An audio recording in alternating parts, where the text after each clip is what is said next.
And there's a great charity football match taking place this weekend, actually tomorrow, and it's in aid of raising money that highlights the importance of good mental health.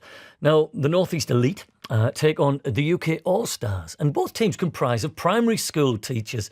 Now, Paul Watson's a teacher at North Ormsby Primary Academy, and he's playing tomorrow, so I dropped in to hear about how mental health issues are really, really a factor amongst teachers. Like any job and any role in life, there's certain pressures that come with it. And sadly, the pressures on teachers seem to be increasing a little bit. I'm quite lucky to work at a school where staff wellbeing is at the forefront of people's minds and it's a lovely place to work. However, I know lots of colleagues do have issues. So the person who's been instrumental in organising this, Martin, in 2010, Martin left work and intended to end his life. Thankfully, he didn't actually go through with that. And at that time, Martin was an outstanding rated teacher by Ofsted. He was successful at work. Just the pressures of work and his home life had just got too much. Martin is a happier story in the sense that he didn't actually go through with it. And on Saturday, he's going to be captaining the North East Elite team. However, this has been set up through an organisation called Striker Boy. The reason why Striker Boy came into existence is because it's in memory of a teacher called Johnny Zucker, who sadly passed away in 2016 because he took his own life. So that is why we're having this event, which is on the 6th, this Saturday, 12 till 5 p.m. We have had a target of £2,000 and we've actually exceeded our target already. But obviously with anything like this, the more we can raise, it would benefit people, not just who are teachers or who work in schools, but Mind is a charity that works with a whole host of people. Isn't it sad that here we are, 21st century, that a profession like yours, teaching, which is an inspirational profession, has those pressures? It's difficult for me to understand, but I would have thought that teaching would have had a lot more support. Am I wrong in thinking that? There are support mechanisms in place, and depending on where you work, it might be well-being might be a huge focus. And I do know lots of schools are trying to put that higher on their agenda. But I think with mental illness, it doesn't matter what your walk of life is, be it if you're a doctor or a shop worker or a parent.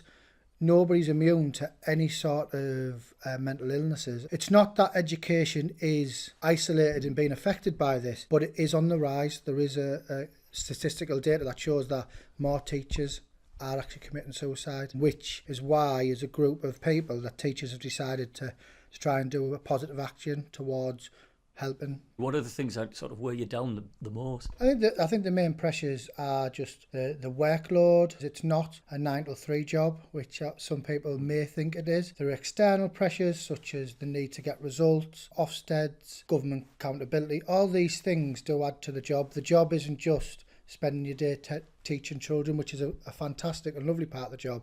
But like any sort of job, it does have its pressures. And even now, if there's somebody who is feeling this way, contacting the like of Mind, I would advise it, regardless if you're a teacher or not. People who are a bit fragile at the moment need to seek help. This is amazing because, you know, when you've got the coat of arms, couldn't play football, footy. Everyone likes a game of footy on a field. Oh, definitely. You know, what was your first thought? Yeah, no well, problem. When the call came out, the first thing I did was message one of my friends, Andrew Jennings, who works in St Helens in Hartlepool. And I basically said, I'm up for this, do you fancy going? He's a very good footballer. I'm not a very good footballer. You look a sturdy centre-half. I am, well, I'm lacking in inches for centre-half, full-back, but I am a sturdy. I like the way you phrased that. Thank you very much. A Kenny Sansom type full-back, I would have thought. Without the overlapping. You're creating a great camaraderie in the teaching profession, aren't you? And this is a great example of teachers getting together to support each other, to build a community, to have positive things within their life. And that in itself does improve people's well-being. A teacher's competitive. Do you want to win? Yes, as the aforementioned person I mentioned earlier is very, very good at football. I am hoping I'm on Andy's team.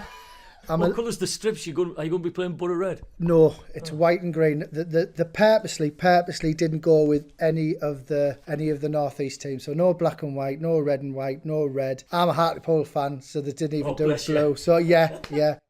And you know what? You can go and watch for free. And there'll be rides, there's raffles, face paint. It's a big old family event, and it's taking place at Lanchester Primary School, just outside of Lanchester, as you go from Durham up towards Concert. Now, the gates open at 12 and the kick-off's at 2 o'clock. Any information, you can go to www.strikerboy.com. It is 22 minutes past 5.